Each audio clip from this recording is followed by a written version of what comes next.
محمدا عبده ورسوله أرسله بالحق بشيرا ونذيرا وداعيا إلى الله بإذنه وسراجا منيرا أما بعد بزرگان ملت برادران اسلام میری پردہ نشین قابل احترام ماؤں اور بہنوں، میرے لیے یہ انتہائی خوشی اور مسرت کا مقام ہے کہ آپ کے گاؤں منیچا کے مدرسہ بحر العلوم کے سالانہ جلسے میں یا کہہ لیجیے جلسے دستار بندی میں شرکت کا موقع مل رہا ہے۔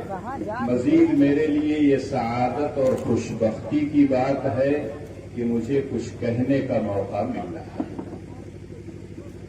ہم ہوں یا آپ ہوں، بہت بولتے ہیں، بہت سنتے ہیں، لیکن جب دونوں کو عملی ترازو میں تولا جاتا ہے تو کہنے والا بھی کم اترتا ہے اور سننے والے بھی کم اترتے ہیں۔ اس لیے اللہ سے میں دعا کرتا ہوں کہ اللہ میری زبان سے کچھ مفید باتیں کہلوا دیں جو آپ کے لیے بھی نفع بخش ہو، میرے لیے بھی کارآمد اور مفید ہو، اور ہم دونوں کو کہنے اور سننے سے زیادہ عمل کی توفیق عنایت ہو۔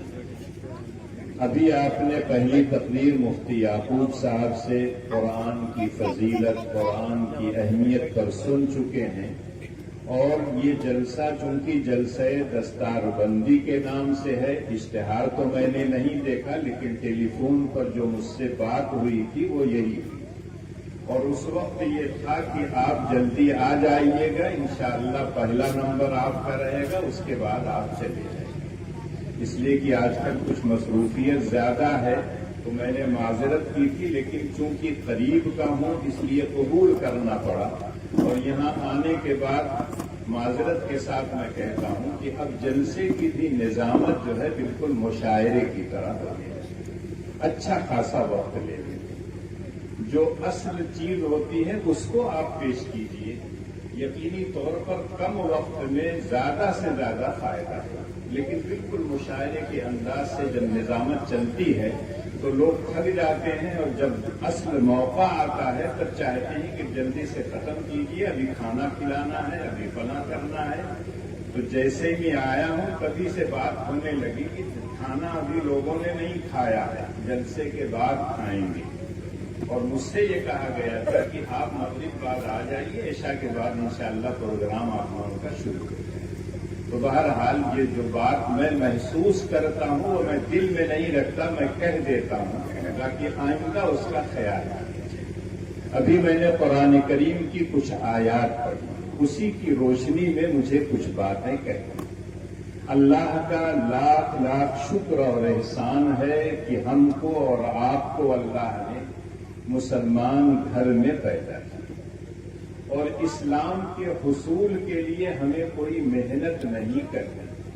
جس گھر میں ہم پیدا ہوئے اس گھر میں اسلام کا تذکرہ چل رہا تھا، اسلام کی عبادتیں ادا ہو رہی تھیں، ہم لوگ بھی وہی کرنے لگے، لیکن چونکہ اس اسلام کے حصول میں ہم کو کوئی محنت نہیں کرنی پڑی، اس لیے اس کی ہم قدر نہیں کرتے، جبکہ ہونا یہ چاہیے کہ اسلام اتنی بڑی دولت ہے، اتنی بڑی نعمت ہے کہ اس کے سامنے ساری نعمتیں ہیج ہیں، اور یہ بات میں نہیں کہتا، جس نے اس پوری کائنات کو پیدا کیا ہے، سنوارا ہے، سجایا ہے، خود اس کا اس ارشاد ہے ان الدین عند اللہ الاسلام، اللہ کا محبوب دین، اللہ کا پسندیدہ دین اسلام ہے۔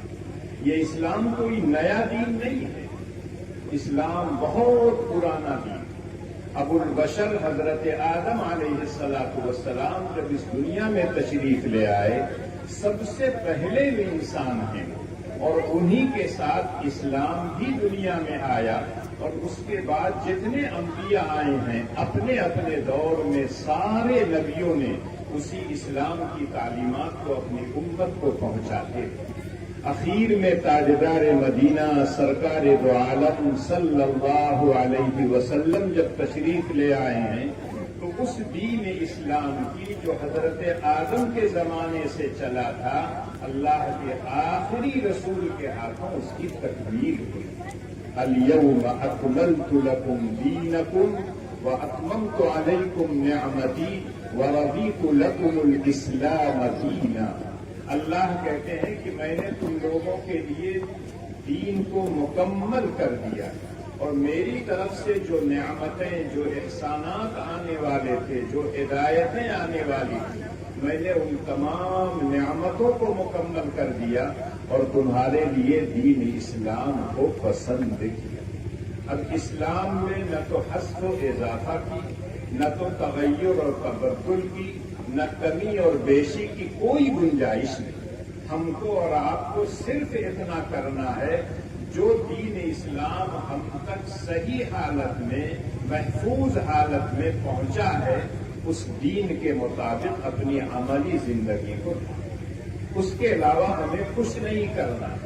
یقینی طور پر قرآن محفوظ، جو اللہ کی کتاب ہے، الفاظ اور معانی سب اللہ کی طرف سے آئے ہیں، نبی اکرم صلی اللہ علیہ وسلم اس کے شارح ہیں، اس کے مبین ہیں، اور خود اللہ نے کہا قرآن ہم آپ کو دے رہے ہیں اور آپ اس کی تشریح، اس کی تبیین کرنا۔ یقینی طور پر دونوں چیزیں ہمارے پاس محفوظ ہیں، اور آپ اکثر خطبوں میں سنتے ہوں گے، خیر الحدیث کتاب اللہ وخیر الہدی ہدی محمد صلی اللہ علیہ وسلم۔ جب دو خیر ہمارے پاس ہے، قرآن کی شکل میں، حدیث کی شکل میں، ان دونوں چیزوں کو جو اپنائے گا، یقینی طور پر وہ خیر الناس، خیرکم من تعلم القرآن وعلمہ۔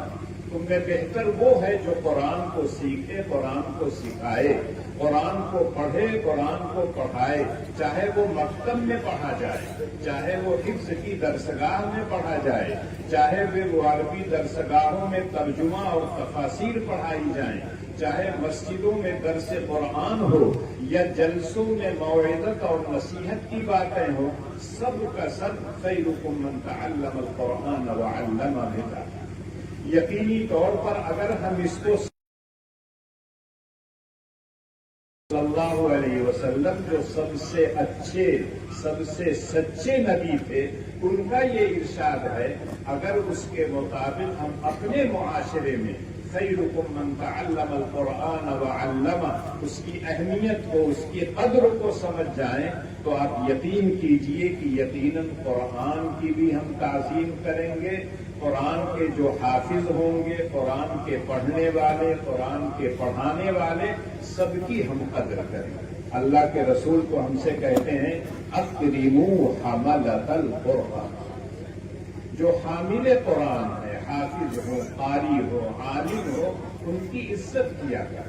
لیکن میں آپ سے پوچھنا چاہتا ہوں، کیا ہمارے معاشرے میں حافظ قرآن، عالم قرآن، قاری قرآن کی وہ حیثیت ہے جو نبی اکرم صلی اللہ علیہ وسلم نے فرمایا ہے؟ یقیناً جواب یہی ہوگا ہمارا اور آپ کا کہ وہ حیثیت نہیں ہے۔ آج ہم دوسری تعلیم کو کہتے ہیں اعلیٰ تعلیم۔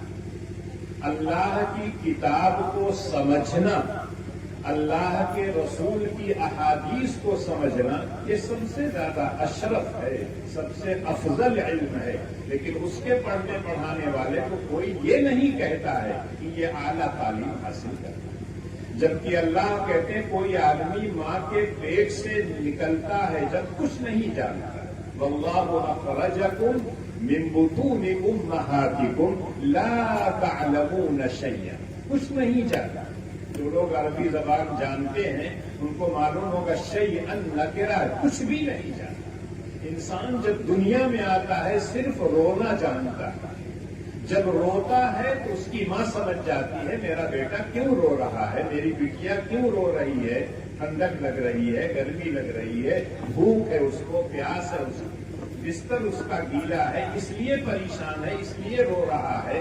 یقینی طور پر ماں باپ سمجھ جاتے ہیں، لیکن وہ بیٹا یا بیٹی اپنی زبان سے کسی چیز کا اظہار نہیں کر سکتا۔ اللہ کہتے ہیں لیکن علم کے جو ذرائع ہیں، علم سیکھنے کی جو قدرت اور صلاحیت ہے وہ ہم نے دے رکھی. واللہ اخرجکم من بطون امہاتکم لا تعلمون شیئا وجعل لكم السمع والابصار والافئدہ لعلکم تشکرون. اللہ نے دو آنکھیں دی ہیں دیکھنے کے لیے، دو کان دیے ہیں سننے کے لیے، زبان دیا ہے چکھنے کے لیے، بولنے کے لیے، دل و دماغ دیا ہے سوچنے اور سمجھنے کے لیے. یہ ہاتھ اللہ نے دیا ہے، چھو کر ہم جانتے ہیں کہ کون سی چیز سخت ہے، کون سی چیز کیا ہے نرم ہے، کون سی چیز گرم ہے، کون سی چیز ٹھنڈی ہے. اللہ نے ہم کو پیر دیا ہے، چل کے ہم جاتے ہیں. ان ہاتھوں سے ہم دھکا بھی دے سکتے ہیں، کسی گرتے ہوئے کو تھام بھی سکتے ہیں.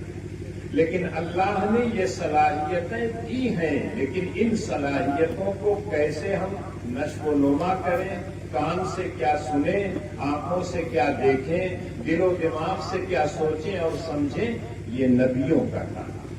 اللہ کے رسولوں نے آ کے ہم کو بتایا کہ آنکھ سے کیا دیکھنا ہے، کیا نہیں دیکھنا ہے، کانوں سے کیا سننا ہے، کیا نہیں سننا ہے، زبان سے کیا بولنا ہے، کیا نہیں بولنا ہے. زبان اگر یہی کلمہ پڑھتی ہے تو اس زبان کے کلمے کے ادا کرنے کی وجہ سے وہ انسان اللہ کا محبوب ہے. اشہد ان لا الہ الا اللہ و اشہد ان محمدا عبدہ ورسولہ. یا کہتا ہے لا الہ الا اللہ محمد الرسول اللہ. پہلے وہ مبعوث تھا، اب محبوب بن گیا. پہلے وہ جہنم کے راستے پر چل رہا تھا، کلمہ پڑھنے کی وجہ سے اب جنت کے راستے پر چل پڑا. یہ اللہ کے نبیوں اور رسولوں نے ہم کو اور آپ کو سکھلایا. ان آنکھ سے آپ غلط جگہ دیکھ سکتے ہیں اور ان آنکھوں سے اپنی والدہ کو، اپنی بہن کو، اپنے استاد کو، اللہ کی کتاب کو بھی دیکھ سکتے ہیں. کیا دیکھنا اچھا ہے، کیا دیکھنا برا ہے، یہ اللہ کے نبیوں نے بتایا. پیر سے چل کر اللہ کے گھر میں بھی جا سکتے ہیں اور ان پیروں سے چل کر سنیما ہال بھی جا سکتے ہیں. اب سنیما ہال کہاں جاتے ہیں لوگ؟ اب تو سب کے جیب میں سنیما ہال ہے، کہیں جانے کی ضرورت نہیں ہے اور جب چاہے جو چاہے دیکھے. بچپن کا زمانہ ہم لوگوں کا تھا تو جو لوگ ناچ گانے کے شوقین ہوتے تھے تو جب غیر مسلموں کے یہاں شادی ہوتی تھی تو نوٹنکی کا ناچ دیکھنے جاتے تھے تو باہر جو چارپائی ہوتی تھی اس پر ایسا چادر پھیلا دیتے تھے کہ لوگ یہ سمجھتے تھے کہ بیٹوا ہمارا سور ہے. اور وہ جاتا تھا نوٹنکی کا ناچ دیکھ کے آ کے پھر سو جاتا. لیکن آج کہیں جانے کی ضرورت ہے. کسی پیڑ کے کنارے، کسی پیڑ پر، کسی فلاں جگہ کنارے بیٹھ کے معلوم نہیں کیا دیکھتے تھے. اگر اچھی چیز دیکھیں گے تو سب کے سامنے دیکھتے، اگر اچھی چیز سنتے تو سب کے سامنے سنتے. چھپ کر دیکھنے کا مطلب ہی یہ ہے کہ غلط چیز دیکھیں. اللہ نے یہ تمام صلاحیتیں دی ہیں اور ان صلاحیتوں کی نشو و نما کیسے کرنی چاہیے یہ اللہ کے نبیوں نے بتایا. اس ہاتھ سے آپ کسی کو دھکا دے کے گرا سکتے ہیں اور کسی گرتے ہوئے کو تھام بھی سکتے ہیں. زبان سے کسی کی چغلی کر سکتے ہیں، غیبت کر سکتے ہیں، کسی کی عزت اور آبرو پر حملہ کر سکتے ہیں اور اسی زبان سے ایسے الفاظ آپ بول سکتے ہیں کہ لوگوں کے دلوں پر اس کا اثر پڑتا ہے. تاجدار مدینہ سرکار دو عالم صلی اللہ علیہ وسلم سے ایک شخص نے دو عورتوں کے بارے میں پوچھا. ایک شخص نے کہا کہ اللہ کے رسول ہمارے محلے میں ایک عورت رہتی ہے، نفل نماز بہت پڑھتی ہے. اس کا مطلب فرائض واجبات پڑھنے کے بعد پڑھتی، روزے بھی بہت رکھتی ہے نفلی، صدقہ اور خیرات بھی نفلی کرتی ہے، حج عمرہ بھی بہت سے کیا ہے. لیکن زبان اس کی جب چلتی ہے تو ایسا لگتا ہے کہ لوگوں کے دلوں کو کاٹا. اللہ کے رسول نے چھوٹا سا جملہ کہا، میری مائیں اور بہنیں اگر سن رہی ہوں تو اس کو غور سے سنیے. یہ کسی بزرگ کا قول نہیں ہے، سب سے سچے اور سب سے اچھے نبی کا قول ہے. اللہ کے رسول صلی اللہ علیہ وسلم نے فرمایا وہ جہنم میں جائے. اس کے بعد ہی انہوں نے کہا ایک عورت وہ ہے ہمارے محلے کی جو واجبات اور فرائض ادا کرتی ہے، نوافل نہیں پڑھتی ہے، گناہوں سے بچتی ہے، جب زبان چلاتی ہے تو ایسے الفاظ اس کی زبان سے نکلتے ہیں کہ رسول کی مٹھاس اس کے سامنے فیل ہے۔ ایسا لگتا ہے کہ گلاب کی پنکھڑیاں اس کی زبان سے نکل رہی ہے اور سارے لوگوں کے دلوں پر اثر ہوتا ہے، اچھا اثر ہوتا ہے۔ اللہ کے رسول صلی اللہ علیہ وسلم نے فرمایا کہ وہ چل رہی ہے۔ پتہ چلا کہ نماز، روزہ، حج، زکوٰۃ سب ایک طرف، اور اس زبان کو صحیح استعمال کرنے کی وجہ سے جنت مل رہی ہے اور غلط استعمال کرنے کی وجہ سے جہنم مل رہی ہے۔ آج تو الیکشن کا زمانہ، سب جگہ جب آتا ہے کئی مہینے پہلے سے گارنٹی پہ گارنٹی دیتے۔ تاجدار مدینہ سرکار دو عالم صلی اللہ علیہ وسلم نے بھی کچھ گارنٹیاں دی۔ حکومت کی گارنٹی پر آپ اعتماد اور بھروسہ مت کیا کیجیے، لیکن اللہ کے رسول نے جو گارنٹی دی ہے اس پر آپ کو یقین ہونا چاہیے۔ اللہ کے رسول کہا کرتے تھے من یضمن ما بین لحییہ وما بین فخذیہ اضمن لہ الجنہ۔ جو آدمی مجھے دو چیزوں کی ضمانت اور گارنٹی دے دے کہ اس کو صحیح استعمال کروں گا، اللہ کے رسول کہتے ہیں مجھ سے جنت کا ٹکٹ دے، میں اس کو جنت کی گارنٹی دوں۔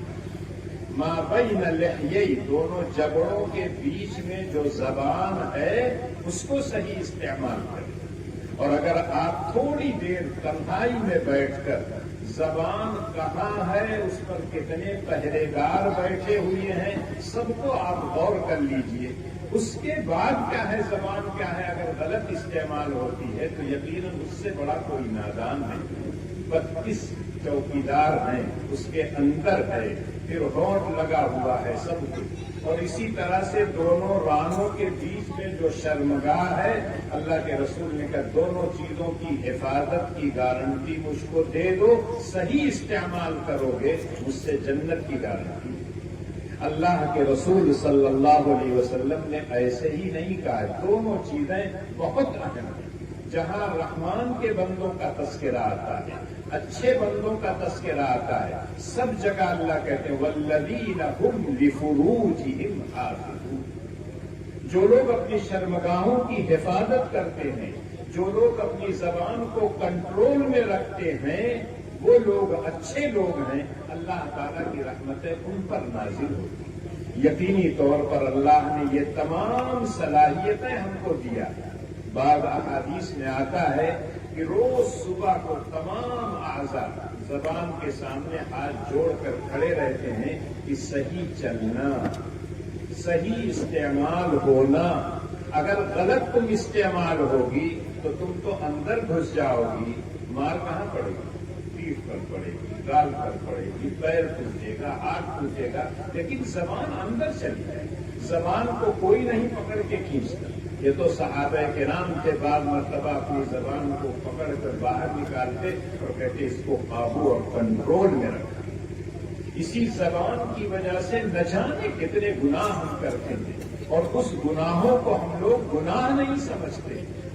عورتوں کے بارے میں اللہ کے رسول نے کہا تم لوگ جہنم میں زیادہ جاؤ گے، تو کسی عورت نے کہا کہیں ہم نہیں جائیں گے، مرد نہیں جائیں گے۔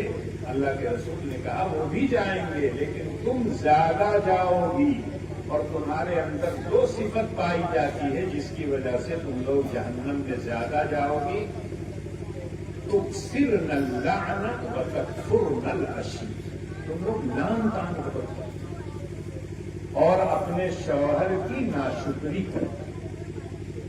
آج بھی دیکھیے تو یہی حال ہے، عورت بہت نرم دل ہوتی ہے، لیکن ذرا سا اگر غصہ ہو جائے تو وہ اولاد جو 9 مہینے اس کے پیٹ میں رہتی ہے اور 9 مہینے کے بعد موت و حیات کی کشمکش کے بعد باہر آتی ہے، اور پھر وہ گوشت کے لوتھڑے کی شکل میں اپنی گود میں لیتی ہے اور اس کی پرورش کرتی ہے، اس کے آرام اور سکون کے لیے اپنا آرام تج دیتی ہے۔ اگر وہ اولاد اس کے مزاج کے خلاف کوئی بات کہہ دے تو آج کی بھی عورتیں کہتی بھرسائی میں، جبکہ آج کل بھرسائی بہت کم، سب ختم ہو گئی ہے، لیکن اس کے باوجود ان کی زبان پر وہی جملہ رہتا ہے بھرسائی میں جا۔ برسائی میں جانے کا مطلب ہے کہ برباد ہو جائے، ہلاک ہو جائے۔ اپنی اس اولاد کو اگر یہ کہہ سکتی ہے تو دوسرے کو کیا کیا کہے، اس کا آپ اندازہ کر لیجیے۔ اور جو بھرسائی میں جائے گا جل جائے گا، بچے گا نہیں۔ لیکن اگر اسی وقت دعا کی، بددعا کی قبولیت کا وقت ہو اور اس کی زبان سے نکلا ہوا جملہ اللہ قبول کر لے، پھر وہی ماں بیٹھ کر رونا شروع کر دے، آئے ہمارا بیٹا ہوا بھرسائی میں چلا گیا، جل گیا، لیکن وہی کہہ رہی تھی کہ بھرسائی میں چلا۔ یقینی طور پر والدین کی دعا اور بد دعا دونوں اللہ تعالیٰ قبول کرتے ہیں، اس لیے بہت محتاط رہنا چاہیے۔ اور جب انسان محتاط رہتا ہے تو ہمیشہ اس کی زبان صحیح استعمال ہوتی ہے۔ اللہ کہتے ہیں ہم نے تم کو کان دیا، ہم نے تم کو کیا ہے آنکھیں دی ہیں، ہم نے تم کو دل و دماغ دیا ہے، یہ تمام صلاحیتیں دی، لیکن ان صلاحیتوں کو استعمال کیسے کرو گے؟ ہمارے نبیوں نے جیسے بتایا۔ آج دیکھا ہوگا فیشن ہو گیا ہے کھڑے ہو کر کھانا، بائیں ہاتھ سے کھانا۔ اچھے اچھے لوگ، پڑھے لکھے لوگ جو اپنے آپ کو کہتے ہیں، ٹیک لگا کے بیٹھیں گے، بائیں ہاتھ سے چائے پیئیں گے اور سمجھیں گے بڑا اچھا کام ہے۔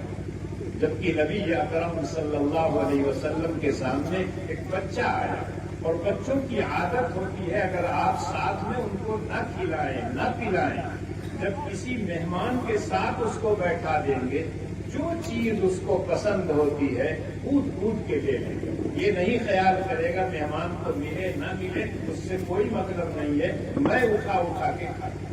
اسی طرح سے ایک بچہ اللہ کے رسول صلی اللہ علیہ وسلم کے سامنے آیا اور کھانے کی میز پر جب بیٹھا دسترخوان پر تو اس نے ادھر ادھر شروع کر دیا، تو اللہ کے رسول صلی اللہ علیہ وسلم نے فرمایا سم اللہ وکل بیمینک وکل مما یلیک۔ اللہ کے رسول نے 3 ادب کہ میرے لاڈلے جب تم کھانے کے لیے بیٹھو اللہ کا نام لو، بسم اللہ پڑھ کے کھاؤ، شیطان نہیں شریک ہوگا۔ بسم اللہ نہیں پڑھو گے تو شیطان شریک ہو جائے گا۔ ایک حدیث میں آتا ہے کہ غیر مسلم 7 آنکھ میں کھاتا ہے اور مسلمان 1 آنکھ میں کھاتا ہے۔ وہاں سوال پیدا ہوتا ہے کہ ہماری آنکھیں کم ہیں، ان کی آنکھیں زیادہ ہیں۔ اللہ نے پیدا یہ ساری آنکھیں وہی، لیکن جب ہمارے کھانے میں شیطان شریک ہوتا ہے تو وہ کھانا بے برکت ہو جاتا ہے، سب ہڑپ کر جاتا ہے۔ اور جب ایک مسلمان اللہ کا نام لے کے کھاتا ہے تو اللہ اس میں برکت دیتی ہے۔ بچپن میں آپ سنتے رہے ہوں گے، گھروں میں لوگ کہتے تھے بیٹا پلیٹ چاٹ جاتا، معلوم نہیں آخری جو حصہ ہے پلیٹ میں اسی کے اندر اللہ نے برکت رکھی۔ آج تو پتا چلا کہ کھڑے کھڑے کھاتے ہیں، بھر لیتے ہیں پلیٹ لے جا کے پھینک دیتے۔ ایک طرف شادی میں یہ اسراف ہوتا ہے اور دوسری طرف آپ دیکھیے جہاں کوڑا کباڑ پھینکا جاتا ہے وہاں اللہ کے نہ جانے کتنے بندے اس میں سے چن کر، کوئی سڑا کیلا کھا رہا ہے، کوئی کھانا کھا رہا ہے، کوئی بریانی جو آپ دیکھ کے آئے ہیں اس کو اٹھا کے کھا رہا ہے۔ دونوں منظر کو دیکھیے تو عجیب و غریب لگتا ہے کہ جس مولا نے آپ کو نعمت دی ہے آپ نے اس نعمت کی قدر نہیں کی، پھینک دی، اور جس کو اللہ نے محروم رکھا ہے وہ کوڑا اور کباڑ سے چن چن کر کھاتا ہے۔ یقینی طور پر اللہ کے رسول نے کہا بیٹا اللہ کا نام لے کے کھایا کرو اور اپنے آگے سے کھایا کرو، جو سامنے ہو۔ اگر کئی طرح کی چیزیں ہیں تب تو لے سکتے ہیں، ایک ہی طرح کی چیز ہے تو اپنے آگے سے کھائیے، ادھر ادھر مت کھائیے، اور داہنے ہاتھ سے کھایا۔ اللہ کے رسول صلی اللہ علیہ وسلم نے ایک شخص کو دیکھا بائیں ہاتھ سے کھا رہا تھا، اللہ کے رسول صلی اللہ علیہ وسلم نے فرمایا داہنے ہاتھ سے کھایا، تو اس نے مذاق اور ٹھٹھے کے طور پر اللہ کے رسول سے کہا میرا دایاں ہاتھ اٹھتا نہیں ہے۔ رسول رحمت کی زبان سے نکل گیا اللہ کرے نہ اٹھے۔ زندگی بھر اس کا یہ ہاتھ کیا ہے بالکل خالی زدہ تھا، اٹھتا نہیں تھا، بایاں ہی استعمال۔ آج بھی بہت سے لوگ اپنے آپ کو پڑھا لکھا کہتے ہیں، جب کہا جاتا ہے داہنے ہاتھ سے کھائیے، دونوں اللہ میاں کے بنائے، جیسے چاہیں ہم استعمال کریں. نہیں، اللہ نے دونوں ہاتھ دیے ہیں، لیکن اللہ کے نبیوں نے بتا دیا ہے اس دائیں ہاتھ کو عظمت اور اچھے کاموں میں استعمال کرو. کہتے بھی آپ ہیں یہ اچھا ہاتھ ہے، داہنا ہاتھ ہے. لینا ہو کچھ، دینا ہو کچھ، قرآن اٹھانا ہو، کسی آدمی سے ہاتھ ملانا ہو، یہ تمام کی تمام چیزیں داہنے ہاتھ سے. بائیں ہاتھ سے ناک صاف کرنا ہو، غلاظت صاف کرنا ہو، جوتا اٹھانا ہو، یہ تمام چیزیں. آج کے بہت سے پڑھے لکھے لوگ دائیں ہاتھ میں جوتا لے لیں گے، قرآن بائیں ہاتھ میں، اور جب ان کو ٹوکیے تو کہتے ہیں قرآن کا ادب دل میں ہے. اگر دل میں ہوتا تو آپ کا ہاتھ بھی دایاں استعمال ہوتا، بایاں نہیں استعمال. یقینی طور پر یہ جو بچے آپ کے گھروں میں ہیں وہ اللہ کی امانت ہیں، اللہ کی بہت بڑی نعمت ہے. ان بچوں کو صحیح طور پر سنوارنا اور ان کو صحیح طور پر مسلمان بنانا یہ والدین کا کام ہے. ماں کی آغوش سب سے پہلی تربیت گاہ اور تعلیم گاہ ہوتی. بڑے افسوس سے میں کہتا ہوں کہ جب ہمارے گھر بچے تھے، گھر والے اچھے تھے، اور جب ہمارے مکان پکے ہو گئے ہیں تو گھر والے کا ہے خراب. مسجدیں ہماری کچی تھیں، نمازی پکے تھے. مسجدیں اب شاندار ہو گئی ہیں لیکن نمازی دکھائی نہیں دیتے. کسی بھی گاؤں میں جائیے، کسی بھی وقت چلے جائیے، محلے کی آبادی اور مسجد کی آبادی میں آسمان زمین کا فرق. اور یہی حال ہے ہمارا اور آپ کا. پہلے ہمارے یہاں مکتب چلتے تھے، مکتب میں سب لوگ جانتے تھے کہ اب بیٹوا 6 سال کا ہوئے گواہ ہے، لے چلا داخل کرایا. پوچھتے جب تھے کہ کتنے سال کا، نہیں ہے وہی 6-7 سال کا اور. ان کے ذہن میں رہتا تھا کہ اللہ کے رسول صلی اللہ علیہ وسلم کی ایک حدیث ہے کہ جب بچے 7 سال کے ہو جائیں ان کو نماز پڑھنے کے لیے لے جاؤ تاکہ عادت پڑ جائے، نماز کا طریقہ سیکھ جائیں، نماز کی دعائیں سیکھ جائیں. قرآن جو نماز میں پڑھا جاتا ہے اتنی صورتیں ان کو یاد ہو جائیں. اور جب 10 سال کا ہو جائے تو اللہ کے رسول صلی اللہ علیہ وسلم نے فرمایا کہ تھپڑیا دیا کرو اگر نماز میں کوتاہی. آج کسی سے کہیے چھوٹا سا بچہ 3 سال کا 4 سال کا نتیا فتوا اس کو لے کے جائیں گے، لیکن ہٹا کٹا اس کا جوان جو بیٹا ہے اس سے ایک لفظ نہیں. اذان ہو رہی ہے، باہر وہ بیٹھا ہوا موبائل دیکھ رہا ہے، کرکٹ کا میچ کھیل رہا ہے، ساتھیوں کے ساتھ گپ شپ کر رہا ہے. والد کو یہ توفیق نہیں ہوتی ہے کہ اپنے بیٹے سے کہے کہ چلو نماز پڑھنے کے لیے. حی علی الصلاۃ، حی علی الفلاح کی صدا تمہارے کانوں میں جا رہی ہے، پہنچو نماز کے لیے. لیکن ان سے نہیں کہے گا. اب جو چچا ہیں، دوسرے لوگ ہیں، وہ کیسے کہیں؟ آج تو اگر دوسرا کوئی آدمی کسی بچے سے کہہ دے بیٹا گالی مت دیا کرو، بری چیز ہے، کیاوت ہے تم، میرے باپ سعودیہ کما تم کیاوت کپڑا بھیجتے، آپ کون ہوتے ہیں ٹوکنے والے؟ اور جب تک معاشرے میں روکنا ٹوکنا موجود تھا تو آپ یقین کیجیے کہ بچے صحیح. ہم لوگ بھی فاروقیہ میں پڑھتے تھے، مولانا یاسین صاحب انجان شہید کے بڑھ کے مودی صاحب کہا جاتا تھا. ماشاءاللہ بڑے تھے بھی جسامت کے لحاظ سے، ویسے بھی. تو ہم لوگ اسکول جاتے تو اس زمانے میں اگر اسکول کا ٹائم باقی رہتا تھا تو لڑکے کبھی لڑکی نچاتے تھے، کبھی گولی لے کے کھیلتے تھے، اور جیسے ٹائم ہو جاتا تھا چلے جاتے. لیکن اگر کوئی آ گیا بڑا آدمی، چاہے محلے کا ہو چاہے گاؤں کا ہو، جلدی سے گولی وولی لے کے جیب میں رکھا اور چپ چاپ کھڑے ہو گئے، ایسا لگتا ہے کھیل نہیں. اور آج سر پر آپ کے کھڑے ہو کر گالی دیتے ہیں، لیکن آپ ایک جملہ ان کو کہہ نہیں سکتے بیٹا یہ کیا کہتے ہیں. اتنا معاشرہ خراب ہو گیا اس لیے کہ روکنا ٹوکنا ختم ہو گیا. مائیں پہلے اچھی تھیں تو ان کے پیٹ میں جو بچے پلتے تھے، ان کی گود میں جو بچے پلتے تھے وہ اچھے ہوتے تھے. لیکن آج افسوس سے کہنا پڑتا ہے اب وہ مائیں نہیں رہی. پہلے ماں جاتا پیستی تھی، دھان کوٹتی تھی، فجر سے پہلے اٹھتی تھی، تہجد کے وقت تہجد کی 2-4 رکعت نمازیں پڑھتی تھی، اس کے بعد گود میں بیٹے کو لے کے جاتا چلاتی تھی، تلاوت کرتی رہتی تھی، اس کے اثرات اولاد پر۔ آج تو پتہ چلا کہ عورتیں دودھ پلانے کے لیے بھی تیار ہیں۔ شیشی میں دودھ لیا اور بجائے بچے کے منہ میں بلی کے منہ میں چلی گئی شیشی، اور بلی نے پورا دودھ ختم کر دیا۔ بچہ رو رہا ہے اور ماں بیٹھ کے کیا ہے موبائل۔ یہ سب چلتا ہے اور یہ حقیقت ہے، اس کو آپ تسلیم کیجئے۔ آپ کے گھروں میں بھی یہ برائی ہے، سب گھروں میں آ گئی۔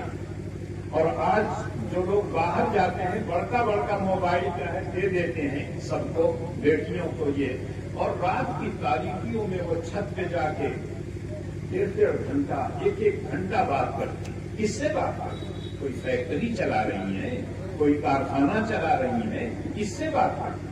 آپ بیوی سے بھی بات کرتے ہیں تو بڑی مشکل سے 10 اور 15 منٹ بات کرتے ہیں۔ ضرورت کی جو چیز ہے آپ نے پوچھا، ہاں ٹھیک ہے یہ ہے۔ بیوی سے بھی کوئی آدمی گھنٹوں بات نہیں کرتا ہے، لیکن آج کی جوان بچیاں تنہائیوں میں جا کے کس سے بات کرتی ہیں؟ اور جب سب کچھ طے ہو جاتا ہے اور قدم باہر نکال کے چلی جاتی ہیں، تب باپ سر پکڑ کے بیٹھ جاتا ہے، میری بیٹیوا ہی کا اس کو بدنام کر دیا، گاؤں کو بدنام کر دیا۔ ساری بدنامیاں آتی ہیں اس وقت اس کی آنکھ کھلتی، لیکن پہلے آنکھ نہیں کھلتی۔ اس زمانے میں تو جہاں بچہ اور بچی جوان ہوتی تھی، والدین کی نیند کیا ہے ایک طرح سے ختم ہو جاتی تھی۔ ہر وقت اس پر نگاہ رہتی، کہاں جا رہی ہے بٹیا، کہاں آ رہی ہے۔ آج تو اسکول کے نام پر، دعوت کے نام پر، فلاں کا برتھ ڈے ہے، فلاں کا فلاں ڈے ہے، فلاں ڈے ہے، سارے ڈے میں جا رہے ہیں اور وہاں مخلوق کے اعتبار سے سب کچھ ملتے ہیں، وہیں سے دوستی ہو جاتی ہے، سب کچھ طے ہو جاتا ہے۔ پہلے لڑکے شادی کے لیے جب والدین کہتے تھے تو شرماتے تھے کہ شادی ہوتی کا ابا کہیں مجھ سے کہا، اور آج تو بیٹوا خود کہتا ہے پسند کر لیا ہوں، کرت ہے کہ نہیں تو ہم لے کے جائیں۔ یہ عام حالات ہیں۔ آج ضرورت اس بات کی ہے کہ سب لوگ چوکنا رہیں۔ یہ جو مکاتب چلتے ہیں، پہلے بھی یہی مکتب چلتا تھا، بڑے مدارس کم تھے، لیکن انہی مکتب سے جو بچے تیار ہوتے تھے، جو بچیاں تیار ہوتی تھی، وہ دیندار ہوتی تھی، اچھی ہوتی تھی اور ساری چیزوں کا خیال رکھتی تھی۔ آج مکتب پر ہماری توجہ ختم ہو گئی ہے، ایک دم ہم نے ختم کر دیا۔ جو آدمی چھوٹا سا مدرسہ کھولتا ہے تو وہ بالکل چاہتا ہے دارالعلوم کھل جائے، مظاہر العلوم کھل جائے، اور سارے لوگ چاہتے ہیں کہ دور حدیث تک تعلیم ہو جائے۔ بچے آپ یہاں ہیں نہیں، 2% آتے ہیں مدرسوں میں، اور وہ بھی اگر بہار کے دوسرے صوبوں کے بچے نہ آئیں تو بہت سے مدارس بند ہو جائیں، بہت سی مسجدوں کے امام نہیں ملیں گے۔ آپ کا جو معاشرہ ہے اس میں کوئی نماز پڑھانے کے لیے تیار نہیں، اس میں کوئی مدرسے میں پڑھانے کے لیے تیار نہیں، تنخواہ کم ہے، کیسے ہم پڑھائیں گے؟